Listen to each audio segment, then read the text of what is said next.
Shalom saudaraku, komunitas pemuridan yang setia, yang saya kasihi. Kita jumpa lagi, kita belajar. Ya, siapkan buku saudara. Sekarang halaman 73, bagian dunia. Ya, siapkan ballpoint. Siapkan Alkitab saudara. Oke, baik. Nah, kita berdoa dulu sebelum kita hafal ayat. Tuhan yang baik, tanamkanlah firman-Mu di hati kami. Kami rindu belajar kebenaran-Mu. Dan terima kasih untuk selalu menyatakan diri kepada kami lewat firman-Mu. Dalam nama Yesus, amin. Jangan lupa hafal ayat Galatia 2 ayat yang ke-20. Namun aku hidup, tetapi bukan lagi aku sendiri yang hidup, melainkan Kristus yang hidup di dalam aku. Dan hidupku yang kuhidupi sekarang di dalam daging adalah hidup oleh iman kepada Anak Allah yang telah mengasihi aku dan telah menyerahkan dirinya untuk aku. Itulah kekuatannya dalam kita mengiring Tuhan, dalam menghadapi peperangan rohani. Lanjut. Kita masuk topik dunia. Nah, ingat ada 3 musuh kita. Setan, dunia, kedagingan. Ulangi. Setan, dunia, kedagingan. Kemarin kita sudah belajar setan itu seperti apa. Kalau sudah lupa, buka lagi YouTube-nya. Sekarang dunia. Godaan apakah yang datang melalui dunia ini? 1 Yohanes pasal 2 ayat 15 sampai 17. 1 Yohanes pasal 2 ayat yang ke-15 sampai 17. Janganlah kamu mengasihi dunia dan apa yang ada di dalamnya. Jikalau orang mengasihi dunia, maka kasih akan Bapa tidak ada di dalam orang itu. Sebab semua yang ada di dalam dunia, yaitu keinginan daging, keinginan mata, serta keangkuhan hidup, bukanlah berasal dari Bapa, melainkan dari dunia. Jadi, ada berapa saudara? Ada apa di dalam dunia? Godaan-godaan apa saja yang datang? Keinginan daging, keinginan mata, keangkuhan hidup. Ya, ini dia. Lanjut. Apakah yang harus kita lakukan bila kita dicobai di bidang tadi? Kolose 3 ayat 1 sampai 2 ini strateginya. Kolose pasal yang ketiga, ayat 1 dan 2. Karena itu, kalau kamu dibangkitkan bersama dengan Kristus, carilah perkara yang di atas, di mana Kristus ada, duduk di sebelah kanan Allah. Pikirkanlah perkara yang di atas, bukan yang di bumi.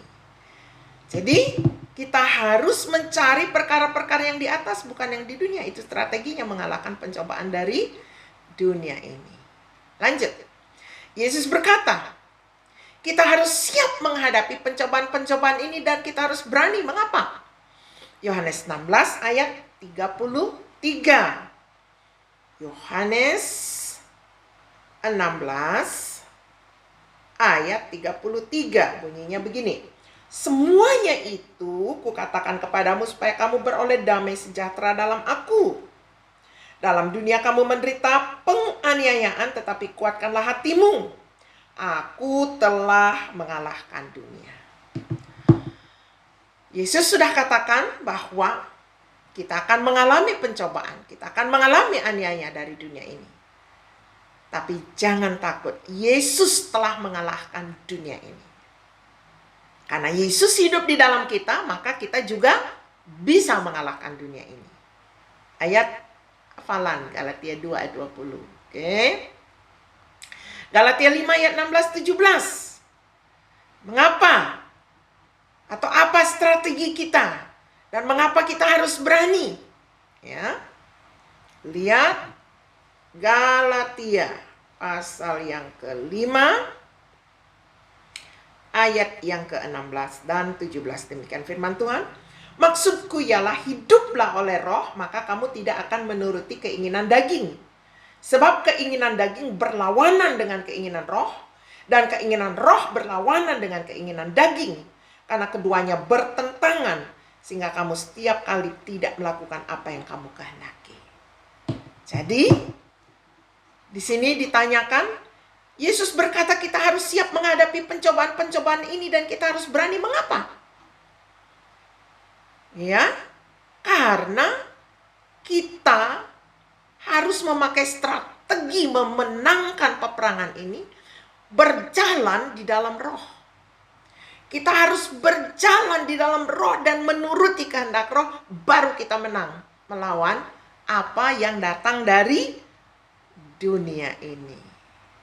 Oke, apa yang datang dari dunia? Ada 3 itu.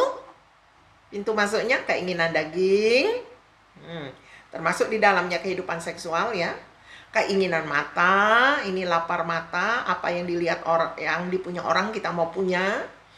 Keangkuhan hidup, prestise. Aduh, kalau nggak pakai baju branded, nggak bernilai diriku. Salah, saudara. Gimana cara melawannya? Di sini strateginya. Cari perkara-perkara yang di atas, bukan yang di dunia. Ya, hidup ini sementara di dunia. Dan Yesus berkata kita harus berani menghadapi itu. Kenapa? Yesus telah mengalahkan dunia ini. Ya. Mengapa kita harus berani? Karena ada Roh Kudus dalam diri kita dan kita harus berjalan bersama Roh. Ya. Roh itu menguatkan kita. Katakan bahwa orang yang berkolaborasi dengan Allah, dengan Roh, lebih kuat dari musuh yang paling kuat sekalipun. Tapi yang tidak berkolaborasi dengan roh, sekalipun tampak kuat di dunia ini, dia paling lemah, lebih lemah dari musuh yang paling lemah. Saudara mau pilih yang mana? Berjalanlah di dalam roh dan turuti kehendak roh, jangan turuti kehendak daging. Selesailah itu kita bagian yang keempat. Pelajarannya singkat tetapi padat. Saudara dengarkan lagi ulang dan minta pencerahan dari Tuhan sampai saudara paham. Mari kita tutup dengan doa. Tuhan, terima kasih. Sungguh indah pelajaran ini Tuhan. Strategi-strategi menang menghadapi pencobaan telah Tuhan beri. Matraikan firman ini dalam nama Yesus. Amin. Sampai jumpa.